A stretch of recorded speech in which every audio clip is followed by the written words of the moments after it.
Nature is not a place to visit, it's our home. Nature is all that we see.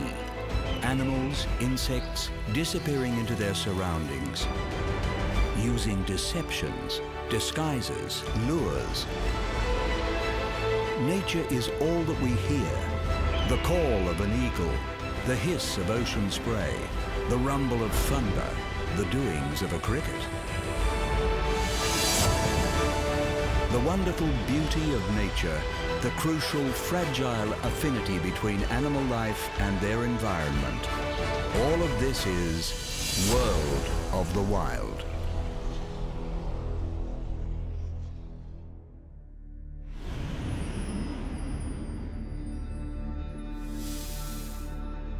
A habitat found around the world, wetlands are the vital link between land and water.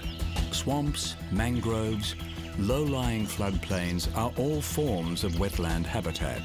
And whether the water is salt, fresh, or somewhere in between, they are considered the most biologically diverse ecosystems on the planet. In this episode, we flock with wetland birds, witness the distinctive life stages of frogs, learn the ancient adaptations of snapping turtles, stalk the waters with saltwater crocodiles, and peer into the social life of fiddler crabs.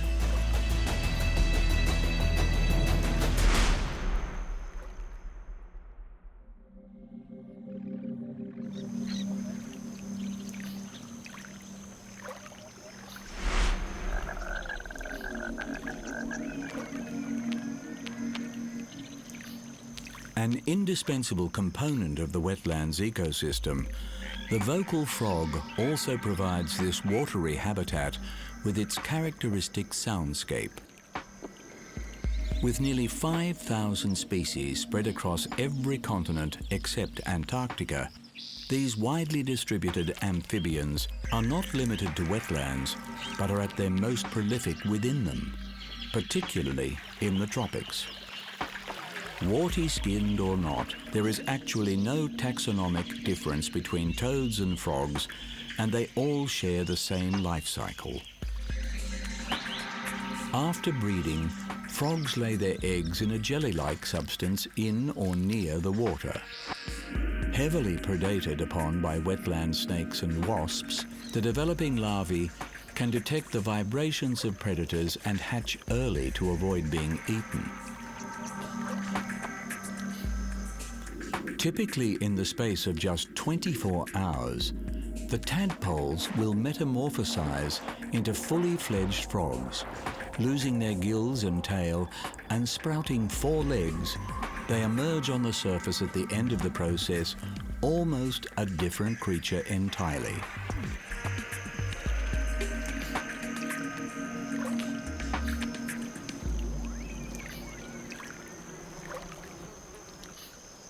A largely carnivorous species, frogs target the abundant insect life of the wetland, firing their sticky, elongated tongues to snatch passing prey.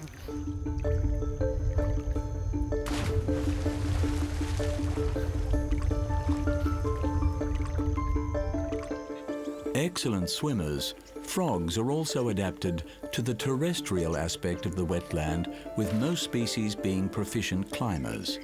And with their heavily muscled hind legs, frogs are, relative to size, the best jumpers of all vertebrates.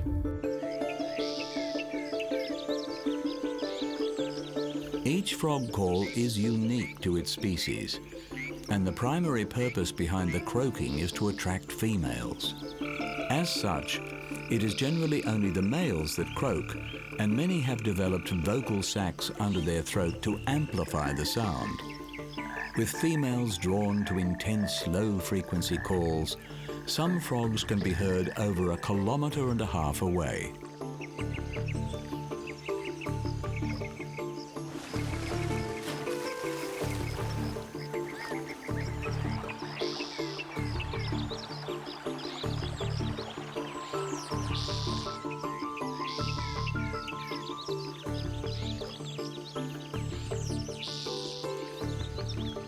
Coming in a range of colors and shapes, frog eyes project outward from either side of the head, granting a visual field of almost 360 degrees, a distinct advantage in avoiding the wetland's many predators.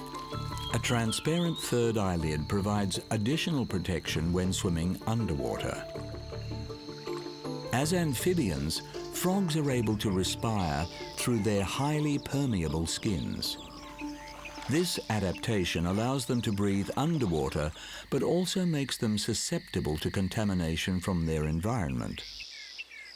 With pollutants carried in the waterways and the global spread of the deadly chytrid fungus, amphibians are the most endangered animals on the planet, and over a third of frog species are facing extinction.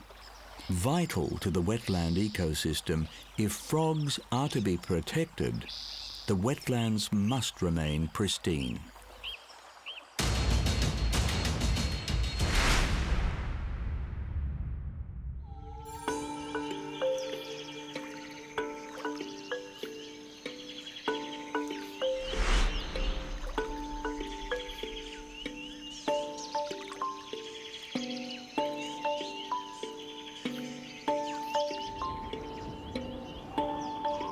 Host to an ever-changing array of feathered residents and visitors in the wetlands, birds bring variety and beauty to an already teeming ecosystem.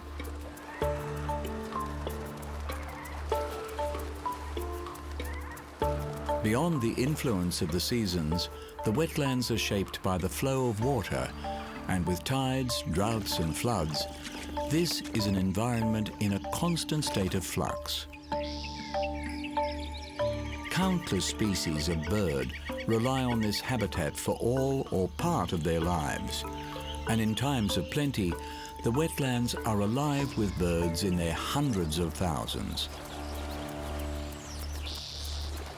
Multiple species share this aquatic landscape for weeks or months at a time. Periods of flood expand the resources and opportunities that the wetland affords. And during these times of abundance, year-round residents will live side by side with masses of seasonal visitors.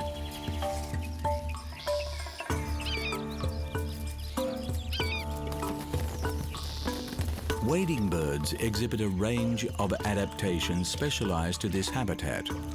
With long necks, long legs, and pointed beaks, they stalk the shallows to peck out fish and small invertebrates from the water.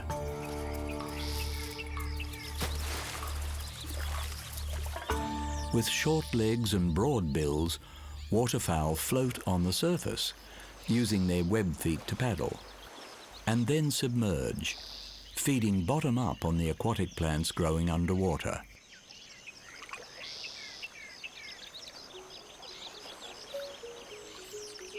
The large congregations that the wetland floods draw are not always a harmonious experience, and squabbles are a frequent occurrence as the pecking order is established.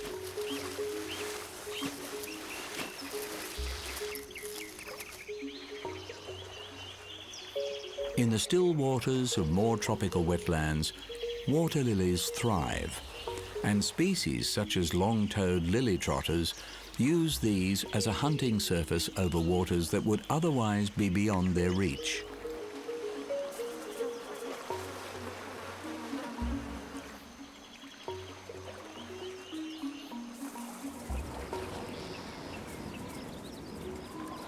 For a great many species, wetlands present the ideal nesting and nursing area. Sheltered and with a plentiful food supply, a variety of birds take advantage of the wetland to establish nesting sites, hatch their young, and teach hatchlings the skills they need to survive in the wild.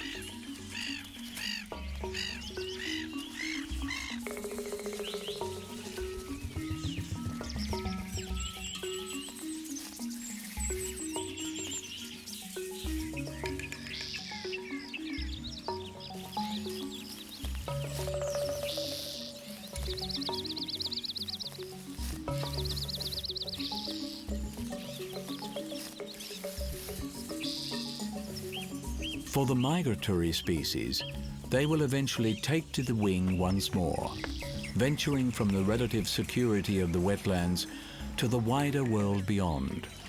These mass exoduses are among the most spectacular sights in the natural world. Such sights may become increasingly rare as climate change alters the flooding patterns of the wetlands, reducing the amount of bird life they can support.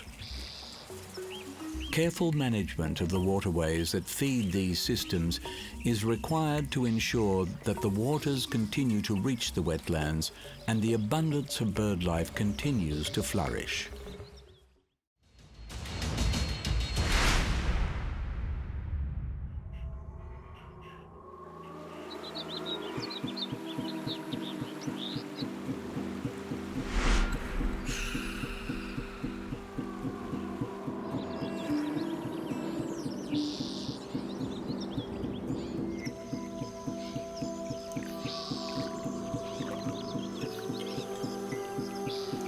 In the wetlands of North America, one ancient species continues its tenure into the modern era, the snapping turtle. Ranging from the subtropical water systems of the eastern United States to the cooler climes of southeastern Canada, the prehistoric snapping turtle remains perfectly designed for life in the wetlands. Floating near motionless, they lure curious frogs or fish into their open mouths with a worm-like appendage anchored to their tongue.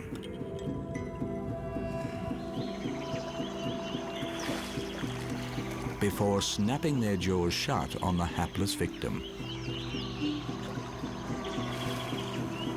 Flexible and extendable necks grant them a wide strike range when prey isn't quite as close. Omnivorous animals, snapping turtles play an important role in the ecology of the wetland. Tending to hunt in the cooler months of the year, they will feed on anything they can swallow, including small mammals, birds, even other reptiles and carrion.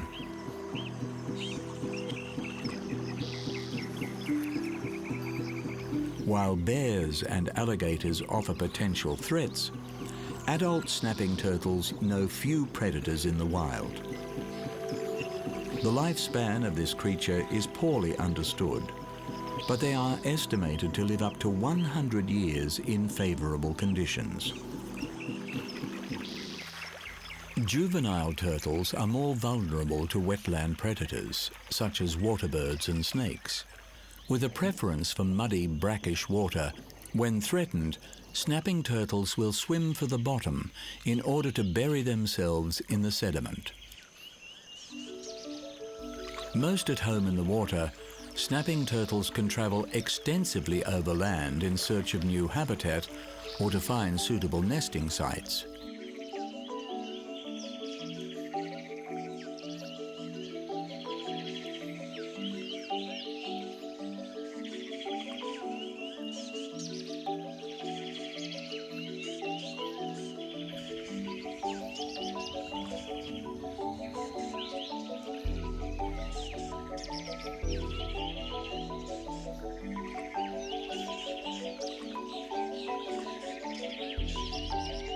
Digging into sandy soil, females will lay their eggs beneath the surface,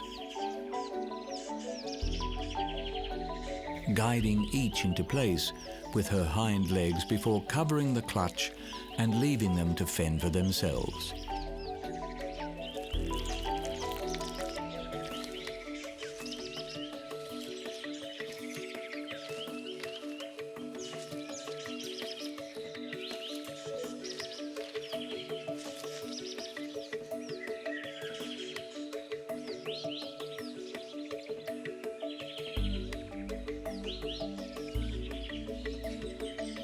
The ancestor of around 80% of today's turtle species, this prehistoric reptile is now threatened by deliberate hunting activities and habitat destruction.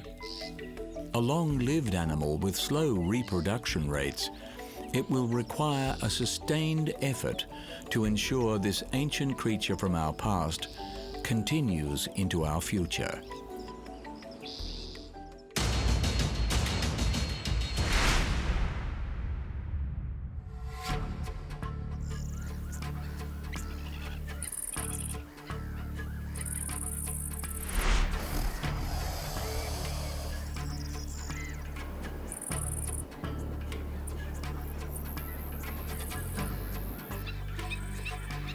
In the world of the wild, every thriving habitat has its predators, and for the wetlands, the top spot is occupied by the saltwater crocodile.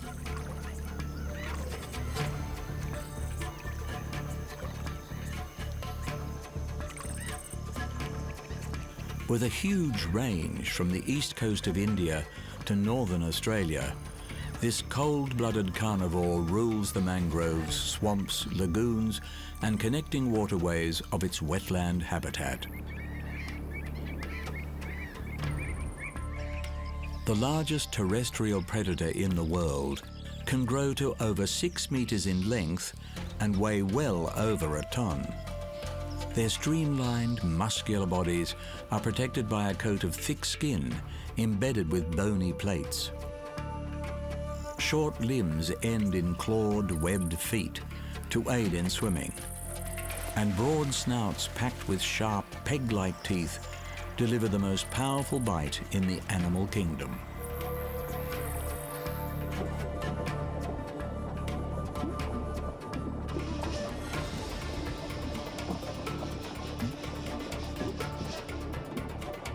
Silently patrolling their territory, they appear much like a piece of floating debris so as not to raise alarm. When prey is known to be in the area, they expel the air from their lungs and sink to the bottom, where they can wait in the perfect attack position for hours without so much as a bubble to hint at their presence. Throughout its tropical and subtropical range, the wet season plays a significant role in this species distribution.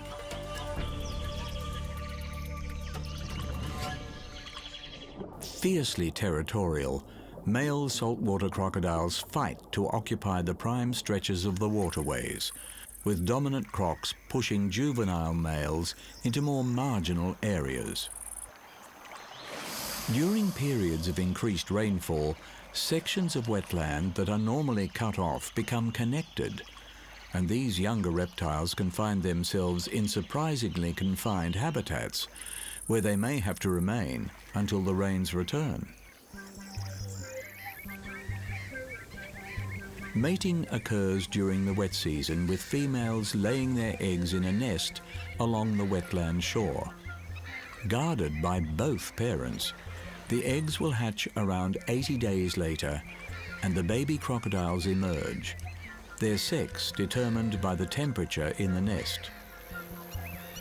Despite the high level of maternal care shown by female crocodiles, the vulnerable young are heavily predated upon by the other inhabitants of the wetland, and only around 1% will survive to reach adulthood.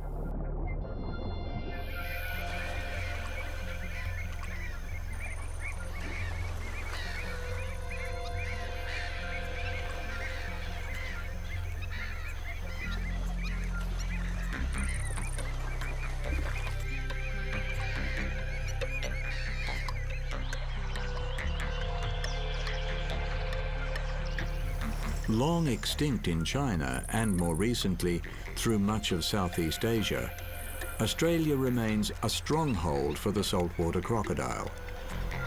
But this was not always the case. Targeted for their commercially valuable skins, extensive hunting during the 20th century decimated the species, with numbers in North Australia reduced by 95%. Today, legal protections have seen the population recover, and as long as the wetlands can support them, crocodiles will continue to thrive here.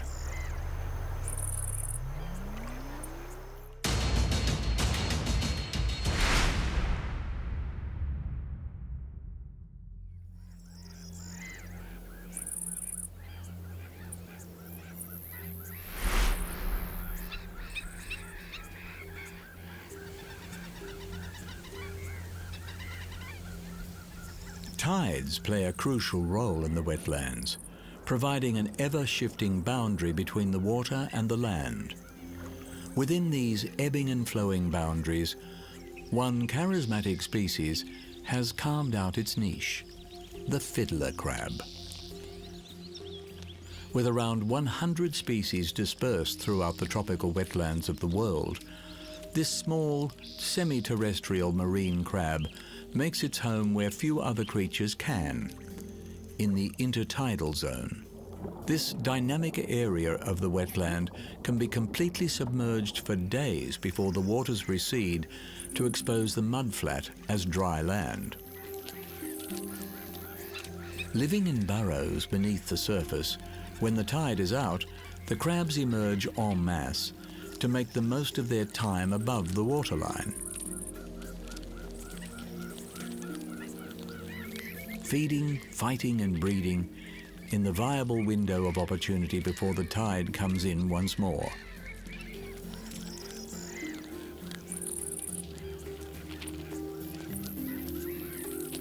Fiddler crabs are so named for the unique single enlarged claw sported by the males, giving them a lopsided appearance. This brightly colored appendage can be up to half of the male's body mass.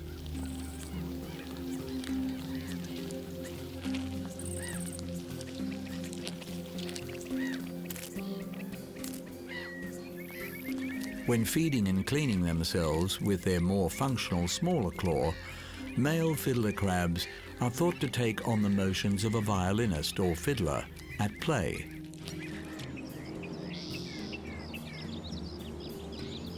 While males frequently fight with their greater claw, its primary purpose is to attract females.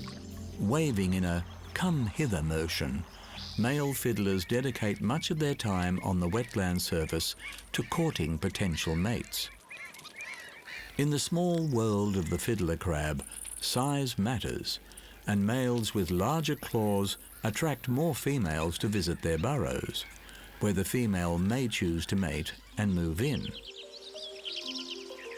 A source of prey for many wetland creatures, particularly birds, these tiny, skittish crabs will dart for the cover of their burrows at the first hint of danger.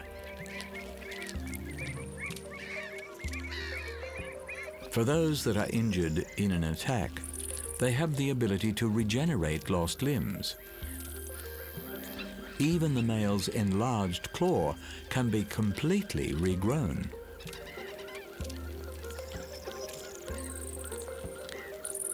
Feeding on the algae and other detritus that the tides deposit on the mudflat, fiddler crabs play a vital role in the wetland ecosystem, sifting through the mud and releasing oxygen bound in its decaying matter.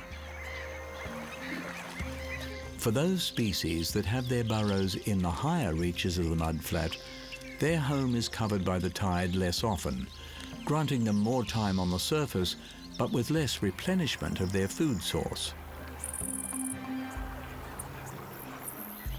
Moving in droves of thousands to the water's edge, they will search for sufficient concentrations of food before returning to their burrows. For a species so in tune with the tides of the wetland, rising sea levels are a major concern.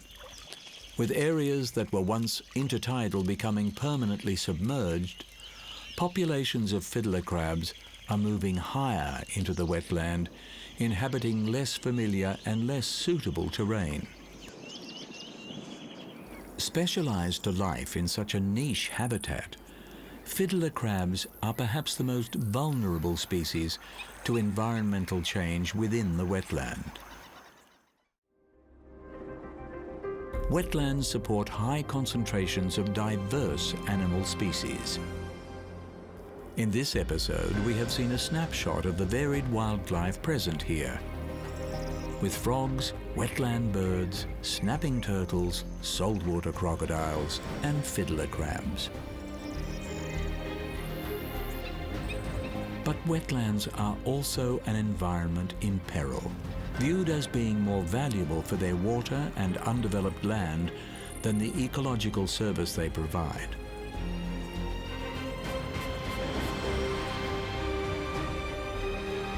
As the importance of these natural services is increasingly recognized, there is optimism that the wetlands will be protected in a manner reflective of their true value.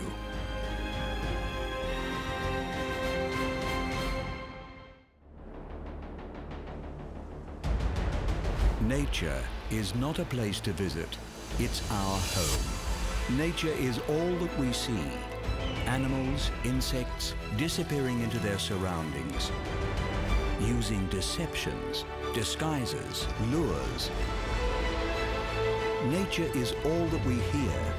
The call of an eagle, the hiss of ocean spray, the rumble of thunder, the doings of a cricket. The wonderful beauty of nature, the crucial, fragile affinity between animal life and their environment. All of this is World of the Wild.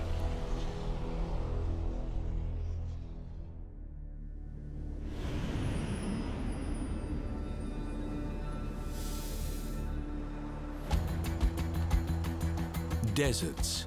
While hostile to life, they are far from lifeless. Rather, for the animals that live here, deserts represent life on the edge. Receiving less than 250 millimeters of rainfall every year, these barren expanses cover a third of the planet's land surface area. Found on every continent, they offer surprising diversity in their characteristics and the wildlife that survives within them. In this episode, we venture into these badlands to stalk the sands with scorpions, study the defense mechanism of rattlesnakes, endure the extremes with camels, examine the adaptations of lizards, and roll the dunes with golden-wheeled spiders.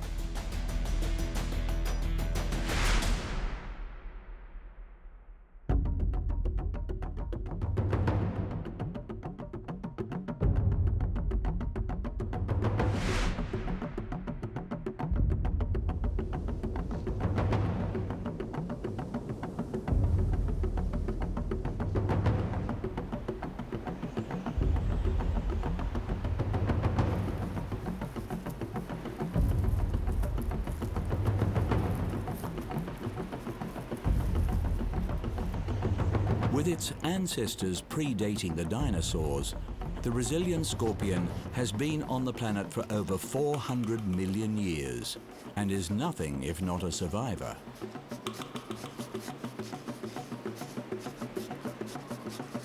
With nearly 2,000 varieties of scorpions spread across all the continents except Antarctica, the majority of scorpion species are desert dwellers, and they exhibit a range of adaptations to occupy this parched landscape.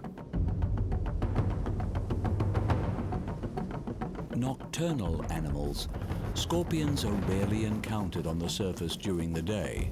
Instead, they seek shelter from the heat, using their enlarged claws to burrow beneath the desert sands, where they wait for the cool of the night.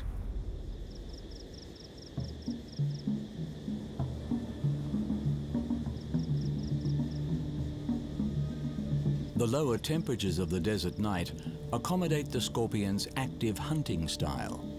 While capable of taking down lizards and small rodents, the majority of the desert scorpion's diet is comprised of insects. Gripping their prey between their pincers, scorpions will attempt to make the kill with brute force. While preferring to reserve their sting for self-defense, it will quickly be deployed to subdue a more troublesome quarry.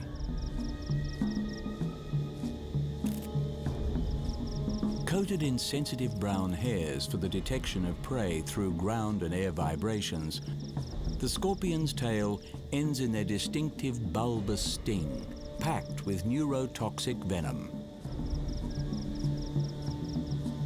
Utilizing a set of sharp claws to draw food into a pre-oral cavity below their mouths, scorpions dissolve their prey into liquid form for ingestion, serving their need for both food and water in their thirsty desert surrounds.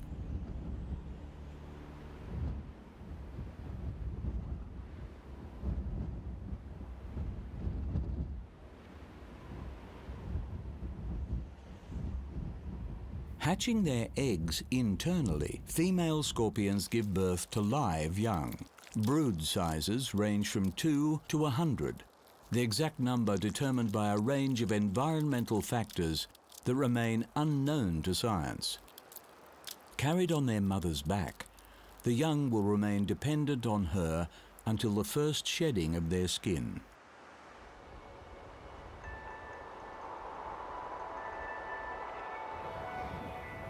For all the scorpion's adaptations to their desert home, the ravages of this extreme environment take their toll on even the toughest occupants. Prolonged exposure to above-ground temperatures over 45 degrees Celsius is fatal to scorpions. And in the unforgiving desert, they can quickly be consumed by species they would otherwise prey on or avoid.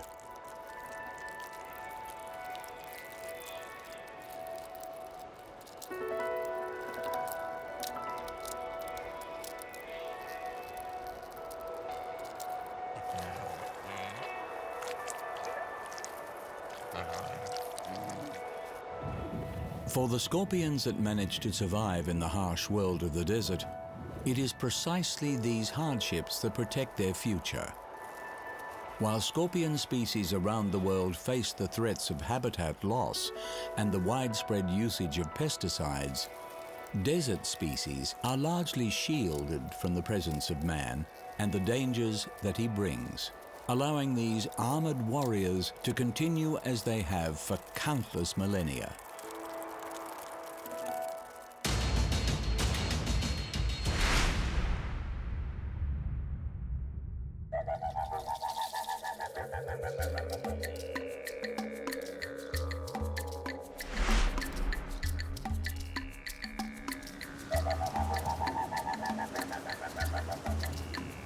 In the deserts of North and South America, one species creates a sound that strikes fear into all those that hear it: the rattlesnake.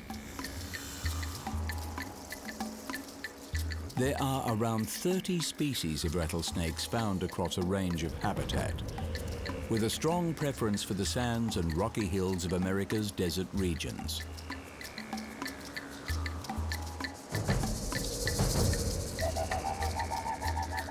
Ranging in size from 30 centimeters to nearly 2.5 meters, rattlesnakes display significant diversity, but all share one remarkable adaptation to their environment.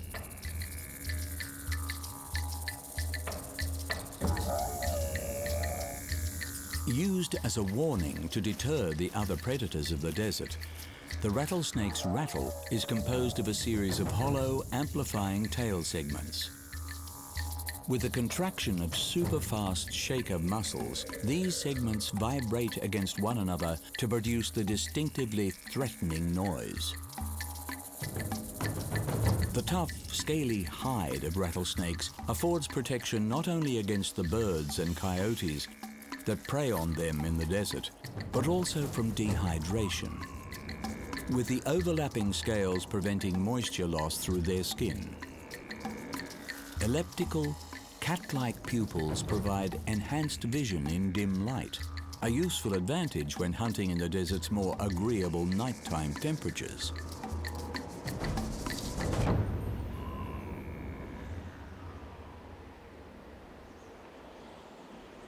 While the rattle serves as an intimidating display when threatened, in their day-to-day lives, rattlesnakes prefer to maintain a low profile, and the unique skin patterns of each species can blend near seamlessly with their favored environment, allowing them to bask and travel without drawing unwanted attention.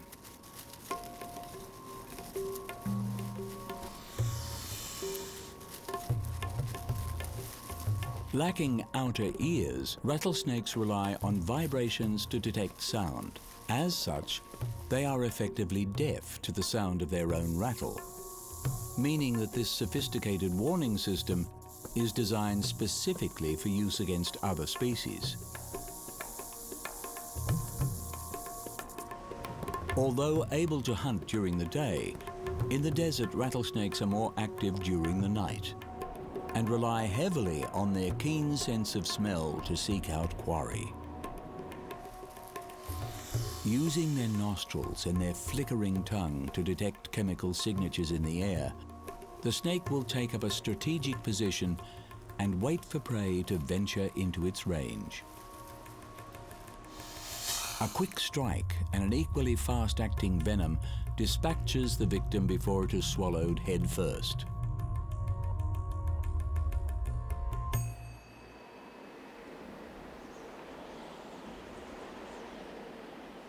One of the youngest and most recently evolved species of snake, rattlesnakes today appear to be undergoing another evolution.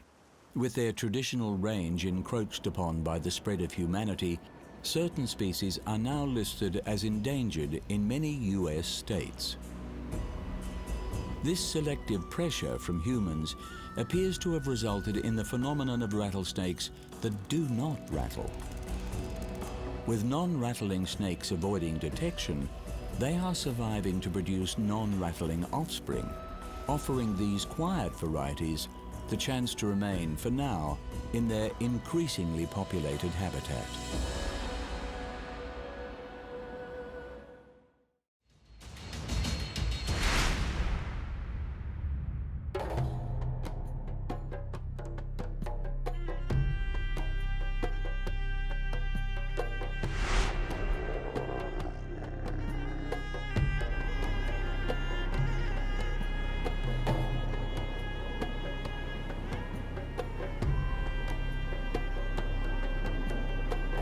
Perhaps the most iconic animal of the desert, there is a good reason for the camel's success in this inhospitable environment.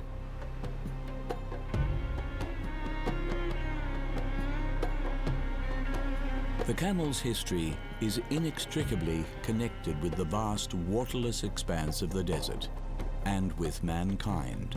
The strong, durable nature of the camel in this tough environment has long been recognized by man, and the species was domesticated in the Middle East around the dawn of civilization.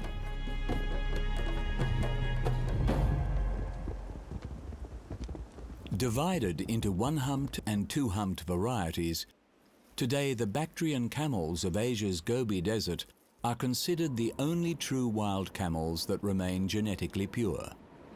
With Bactrian numbers estimated to be as low as 600, it is their hybridized ancestors that are more common and widespread.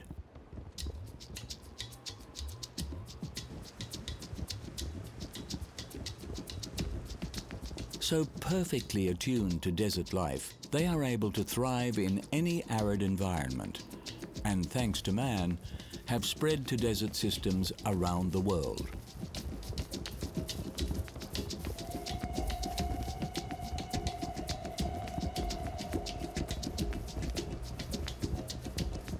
Treading easily over tough terrain, the camel's broad, padded feet have a snowshoe effect, preventing sinking in soft sand. Long legs keep their body high above the reflected heat of the ground, which can be over 70 degrees Celsius. Enlarged eyelashes and a transparent third eyelid keep sand from getting into their eyes, and thick lips allow the camel to feed on prickly desert plants.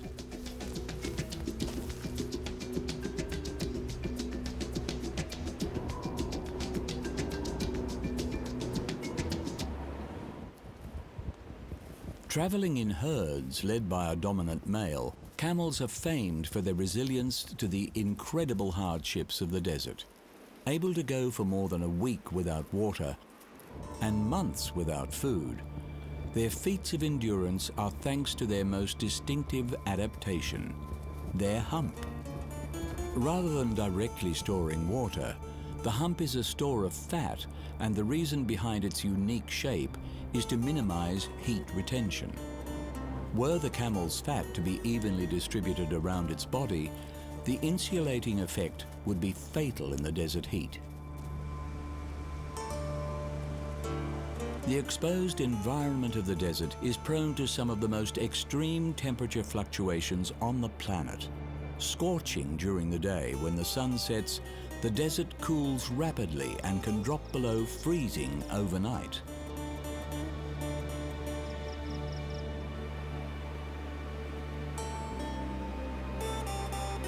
Known as the ships of the desert, camels are among the most superbly adapted creatures to these testing environments.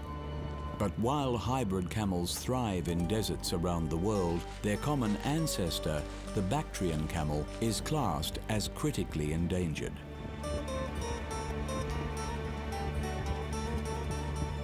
As long as there are deserts, there will be camels. But greater awareness and protection is required to preserve their fragile ancestry.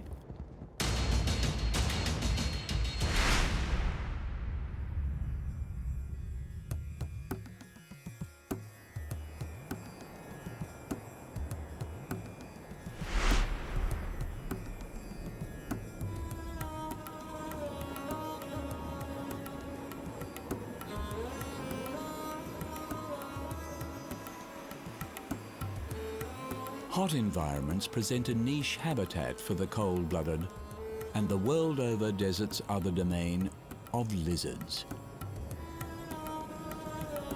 Among the over 6,000 species of lizard, the Australian thorny devil is a true individual. Coated in a dense array of intimidating spikes, this small, non-aggressive reptile dissuades predators by virtue of being difficult to swallow. Its peculiar jerky gait is also believed to confuse the visual system of any predator that spots them in the open.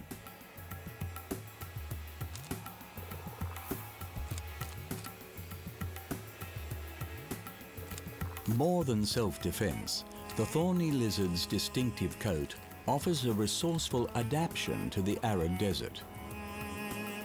Its rigid spikes collect moisture in the form of dew, which is channeled via a series of tiny grooves running between the scales to the corners of their mouth, allowing this one-of-a-kind lizard to effectively drink from the air.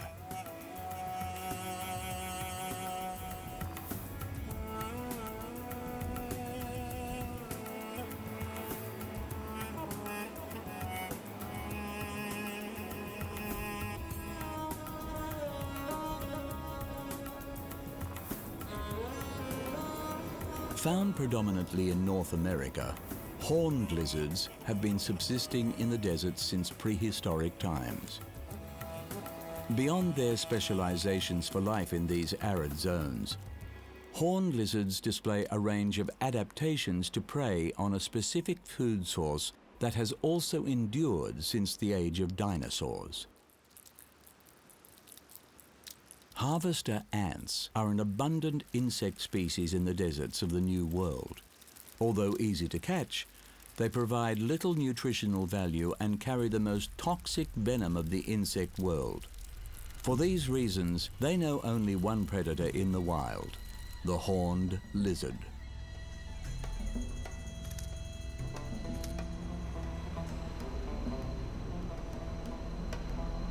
Feeding almost exclusively on these nutritionally poor ants, horned lizards have developed a stomach proportionately 65% bigger than any other lizard species in order to process the sheer volume of ants required to sustain them. And having evolved a unique blood factor, this determined lizard is completely immune to the ant bites that would be fatal to other species. These adaptations afford the horned lizard a sedentary lifestyle with an abundant food supply, free from competition, rare luxuries in the desert. As in the case for so much of the planet's wildlife, global warming is a looming menace for lizards. For all their adaptations to life in the hot deserts, lizards are not immune to the temperatures here and must limit their periods of activity in the heat of the day. Even a modest rise in temperatures can result in lizards losing a significant portion of the day when they can feed. These effects are already being felt, and researchers predict that if greenhouse gas emissions continue, 20% of the world's lizard species will be extinct by the year 2080. There is time for the world to act, but the window of opportunity to reverse this trend is rapidly closing.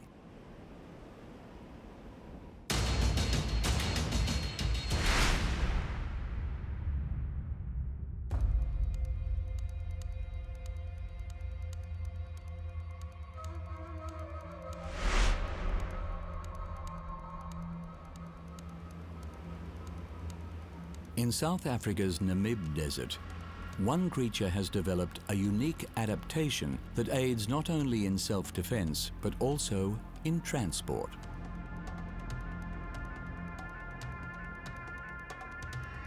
A coastal desert characterized by steep sand dunes, some of which are 300 meters high, the Namib Desert is home to the golden wheel spider.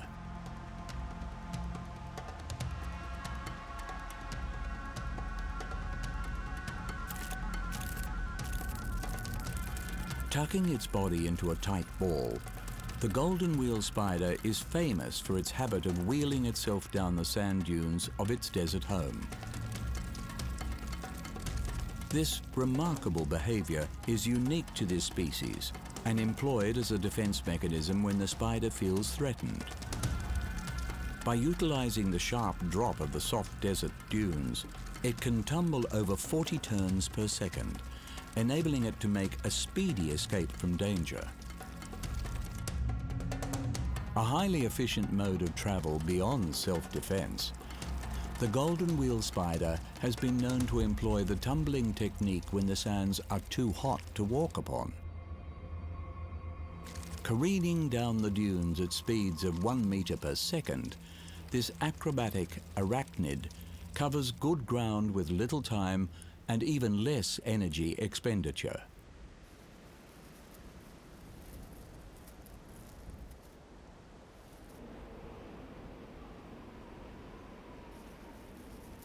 While the spider's golden coloration affords effective camouflage against the warm sands of its habitat, when on the surface during the day, it remains susceptible to predators, as well as heat exhaustion. To counteract this, the golden wheel spider goes underground.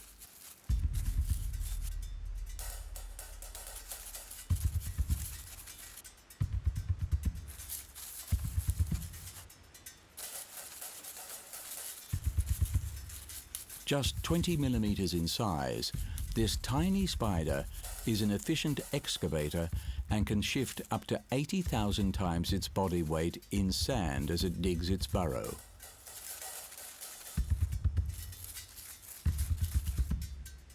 Although it may not spin a web, the golden wheel spider will line its burrow with silk, maintaining its shape against the crumbling sands.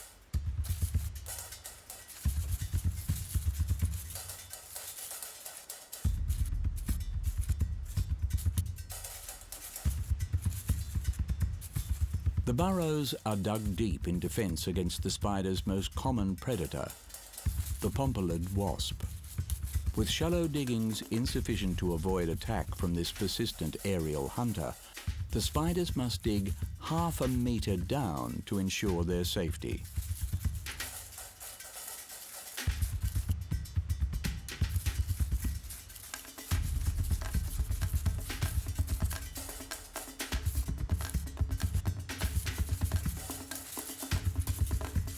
Carefully topping the entrance from below with a thin layer of sand, when the spider finishes its work, the burrow is completely imperceptible from the surface. Safely ensconced, the golden wheel spider waits for the cool of the night before again venturing out into the demanding world of the desert.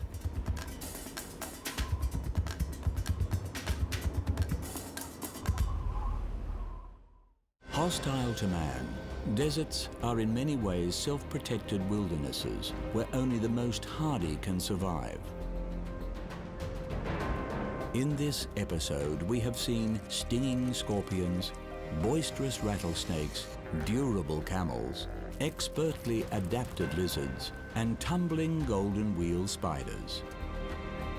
Unlike most wilderness areas around the world, in the face of global warming, deserts are expanding, with many bordering regions and dryland ecosystems becoming increasingly arid.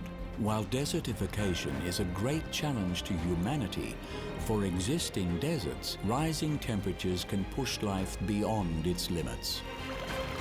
More efficient water usage can help contain the spread of deserts, while curbing greenhouse gas emissions will slow the effects of global warming and keep the creatures that have evolved to live on the edge from going over it.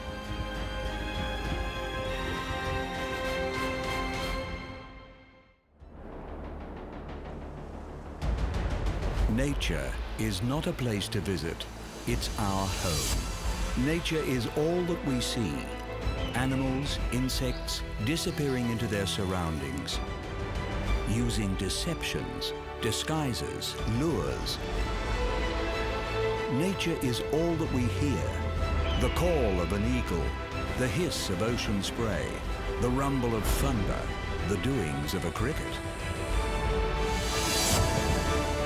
The wonderful beauty of nature, the crucial, fragile affinity between animal life and their environment. All of this is World of the Wild.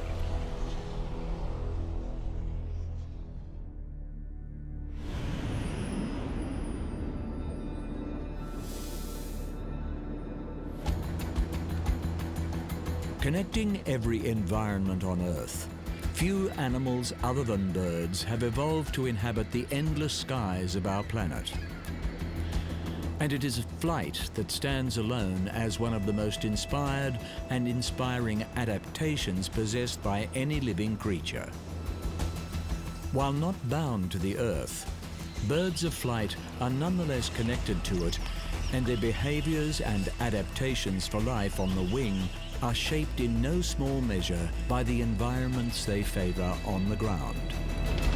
In this episode, we take to the skies to follow the life cycle of pelicans, hunt from the heavens with wedge-tailed eagles, stalk the night with barn owls, learn why vultures deserve more appreciation, and witness the aerial artistry of hummingbirds.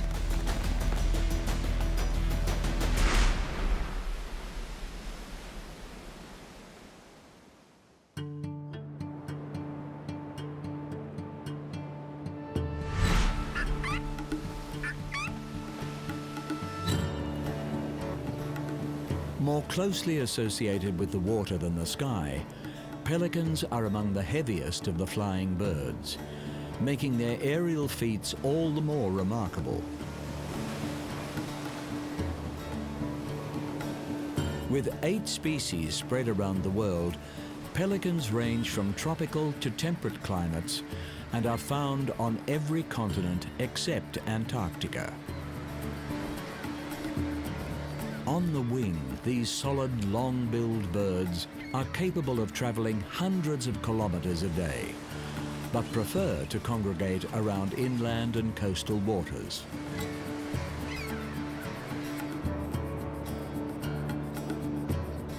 With a network of air sacs beneath their skin and throughout their bones, the heavy pelican is made lighter in the air, and its body is protected from impact as it dives into the water to catch fish. These air sacs also grant the birds incredible buoyancy, enabling them to float high in the water as they paddle with their strong legs and webbed feet. Working cooperatively, pelicans encircle schools of fish, beating their wings atop the water to drive them to the shallows. Here, the pelicans utilize their expanding throat pouch to scoop their prey up, along with liters of water. Contrary to popular belief, pelicans do not store food in their pouch, instead tipping it back to drain while immediately swallowing the fish. Growing up to half a meter, pelicans have the longest bill of any bird, aiding in the efficiency of their specialized feeding technique.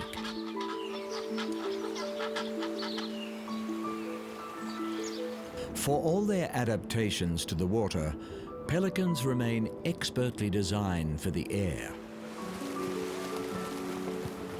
Weighing up to 15 kilograms, rows of additional flight feathers help overcome their bulk by generating additional thrust and lift. Huge wingspans, reaching 3 meters in some species, make pelicans particularly adept at gliding. Exploiting thermal updrafts and prevailing winds, they regularly soar to heights of 3,000 meters, where they adopt an aerodynamic position, covering vast distances with maximum efficiency.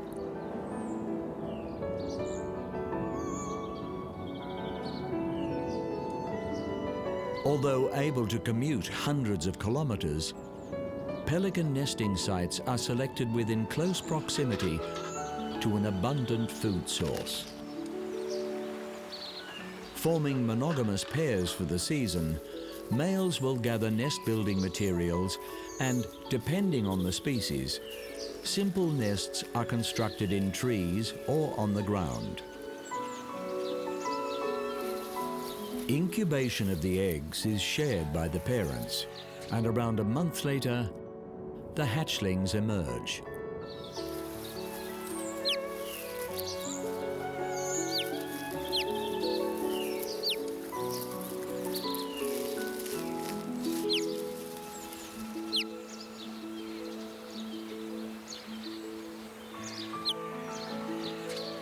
Care for the young is also shared by the parents, who feed their offspring by taking the hatchling's head into their pouch and vigorously regurgitating their catch.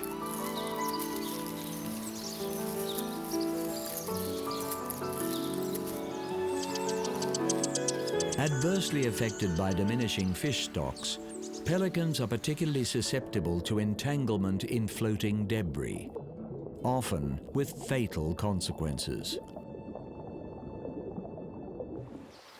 Nonetheless, they remain a versatile, wide-ranging bird, and the population of most species is stable around the world.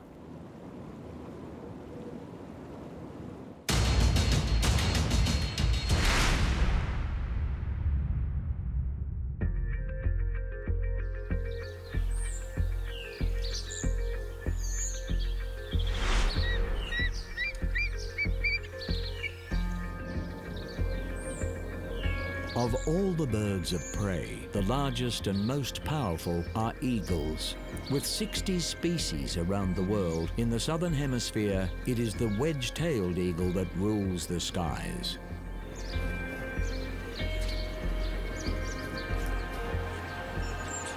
Occupying a range of habitat throughout Papua New Guinea, Indonesia and Australia, the mighty wedge-tailed eagle presides over its territory from above, favoring lightly timbered regions in which prey can be more easily spotted. Highly aerial eagle hawks, as they are also known, regularly take cruising altitudes of over 1,800 meters. Soaring for hours without wing beat, they effortlessly overshadow the life below.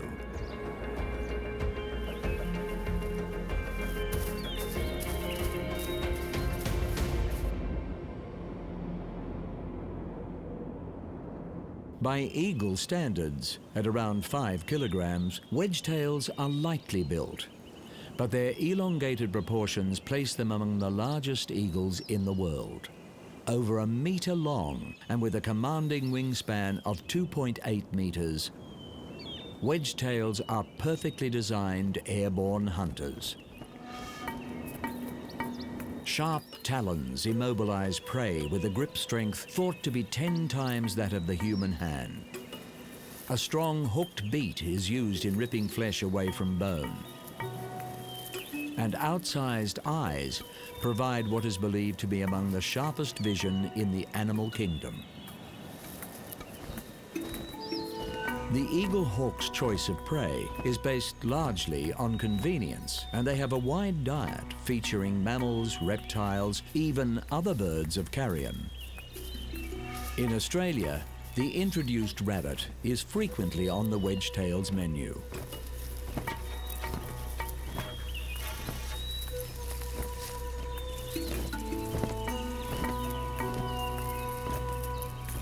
Occasionally, prey can be alerted to the eagle's presence and take evasive action, trying its luck against the eagle's incredible maneuverability.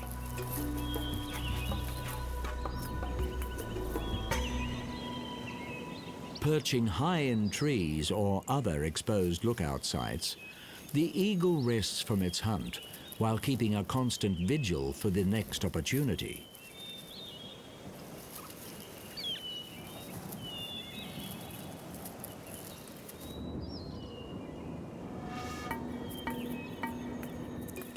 Adult wedgetails pair for life, establishing a nest site that they will return to year after year and defend vigorously from intruders. Beyond the breeding area is a home range where they hunt for food.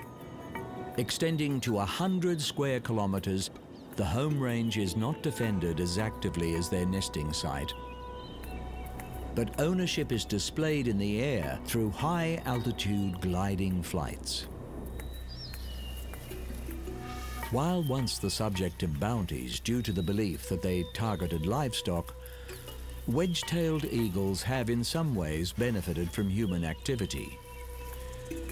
Introduced species have provided greater feeding opportunities, and in some cases, deforestation has expanded their hunting areas. Nonetheless, habitat disturbance can greatly affect eagle breeding cycles, and care must be taken to ensure this awe-inspiring predator remains present in our skies.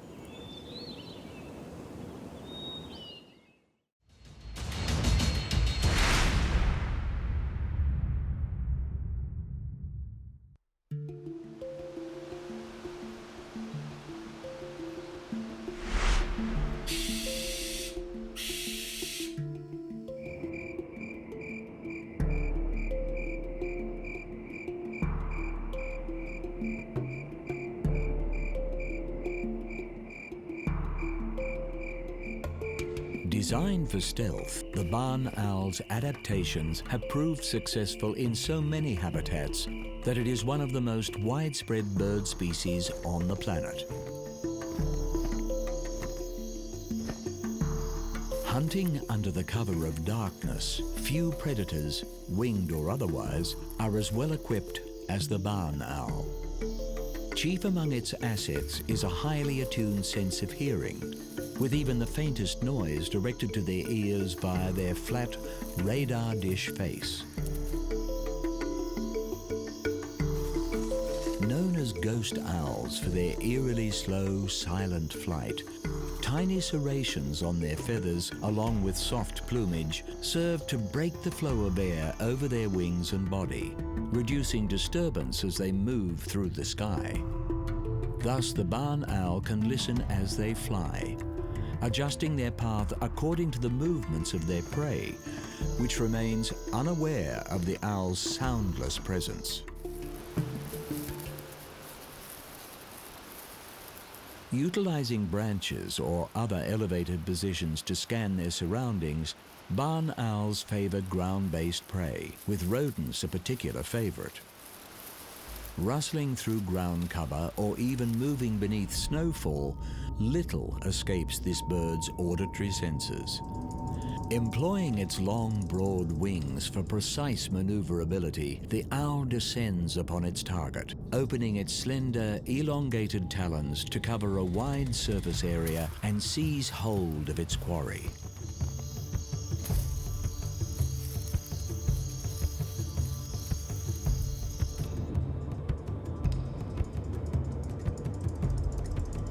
Despite their adaptations to hunt by night, owls are rightly characterized as wise creatures and can modify behavior to suit their environment. As one of the most widely distributed of all bird species, barn owls are found on every continent except Antarctica, and in certain habitats have become more active during daylight hours in line with the habits of their prey. In darkness or in light, disproportionately large eyes grant exceptional vision. Frontally placed, the eyes are fixed in position, and barn owls have adapted to swivel their heads in order to take in their surroundings. Covering a range of around 270 degrees, they are able to see behind them without moving their torso, minimizing any sound that may hint at their presence.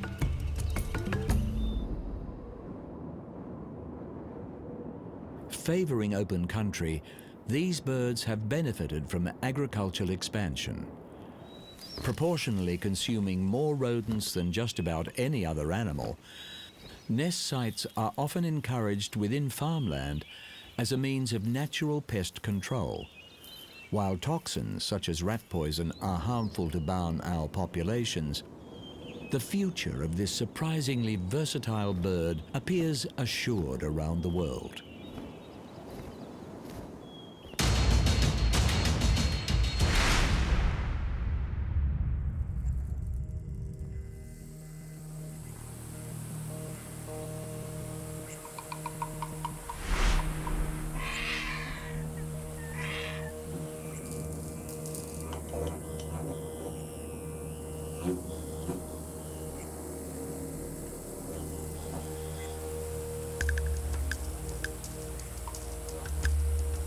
Characterized as distasteful creatures, vultures have evolved to use the skies in order to perform a vital and thankless role in the ecosystems of the ground. A surprisingly diverse and widely distributed animal, there are 23 species of vulture spread across all the continents except Australia and Antarctica.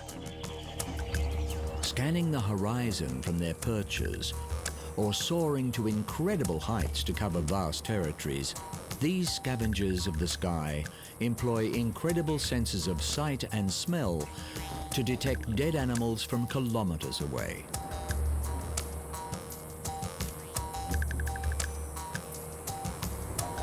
Rarely attacking healthy animals, vultures have adapted to feed almost exclusively on carrion. Unusually social members of the raptor family, vultures frequently roost and feed in large flocks. Their social nature is an asset when keeping watch for other, potentially dangerous scavengers on the ground.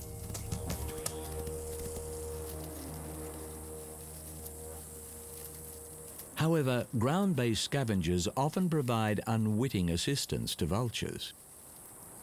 With relatively weak legs and blunt talons, vultures patiently stand by as their so-called competitors break open the tougher carcasses. And with exceptionally corrosive stomach acid, vultures can afford to be patient. Safely digesting putrid meat lethal to other animals, these unappreciated birds will wait to consume the leftovers, preventing the spread of disease from rotting corpses.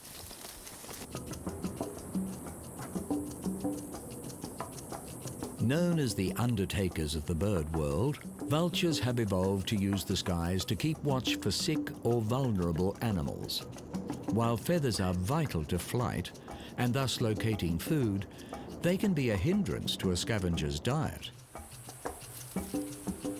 But with distinctive bald heads, vultures are able to feed without parasites and bacteria burrowing into their feathers and causing infection. Many species of vulture deliberately urinate down their legs in order to kill similar bacteria on their feet.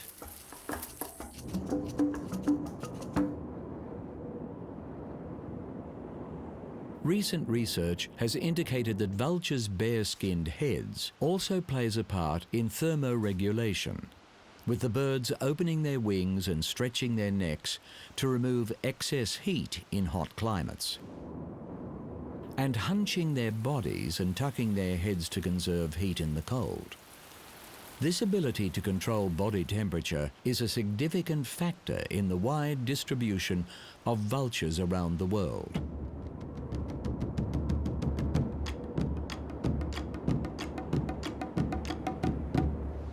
Despite their extremely resilient digestive systems, more than half of all vulture species are threatened by poisoning, with veterinary drugs used in livestock frequently transferred to vultures through feeding. Greater care is required to preserve these valuable birds and allow them to continue their unique role in maintaining the health of the ecosystems they inhabit.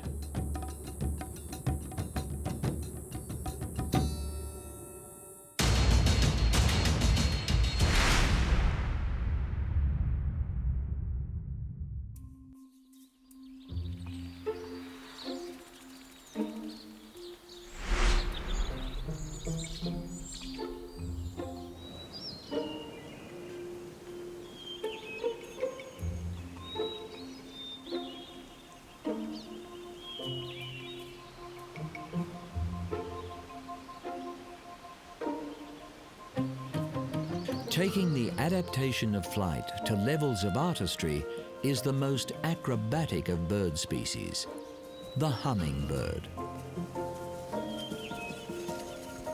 Among the smallest of birds, there are over 300 known species of hummingbird found across a range of habitats within the Americas. Flapping their wings at the incredible rate of around 50 beats per second, hummingbirds are so named for the audible hum their flight produces. Such a rapid blur of wing beats allows this artist of the air to achieve some truly remarkable feats. Able to fly in any direction, including backwards and upside down, there is nothing in the sky quite like the hummingbird. Hovering with an efficiency unmatched by the natural or man-made world, hummingbirds feed primarily on plant nectar. Assisting in pollination, this feeding behavior is mutually beneficial, and many hummingbirds have co-evolved with plant over millennia. The plants producing specifically shaped and colored flowers, and the birds' specialized beaks to access them. Speed is another asset of hummingbirds, and during courtship displays to attract females, males will dive from the sky, achieving the highest acceleration of any vertebrate in the world. Surprisingly, hummingbirds can also cover vast distances, traveling to areas of higher food abundance during the winter months. Relative to body size, certain hummingbird species are considered to make the longest migration of any living bird. But the aerial mastery of the hummingbird comes at a cost. With the exception of insects, hummingbirds in flight have the highest metabolism of any animal. They must consume more than their body weight in nectar each day.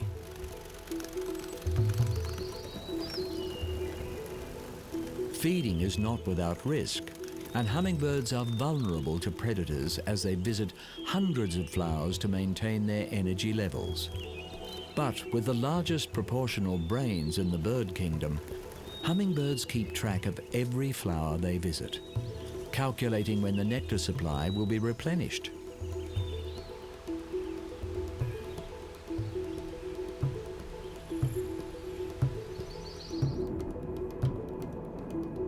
Despite laying the smallest of all bird eggs, relative to body size, hummingbird eggs can be considered large.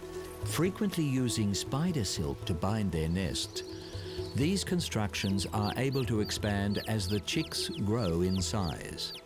With single females doing all the parenting and feeding duties, the period between hatching and leaving the nest is the most vulnerable in a hummingbird's life. Climate change is a significant factor in hummingbirds being listed as a vulnerable species. Increasingly sighted in locations well outside their normal range, researchers are concerned that the hummingbird's ability to forage is being adversely affected. The popularity of this remarkable bird may be its saving grace, with backyard enthusiasts providing artificial feeders, allowing some birds to refuel during hard times. The sky is all that lies above the Earth's surface, and no creature is better adapted to this ethereal other world than the last surviving dinosaurs, birds. In this episode, we have seen just a few of the nearly 10,000 birds of flight: ungainly pelicans, ruthless wedge-tailed eagles, stealthy barn owls, grim vultures, and high-speed hummingbirds. As bioindicators, birds reveal much about the state of our planet. And with increasing air pollution and habitat degradation, many species are in decline around the world, with over 1,000 projected to face extinction in the next century. Restricting harmful emissions into our atmosphere and preserving wilderness areas on the ground will not only benefit the birds, but the overall health of the planet.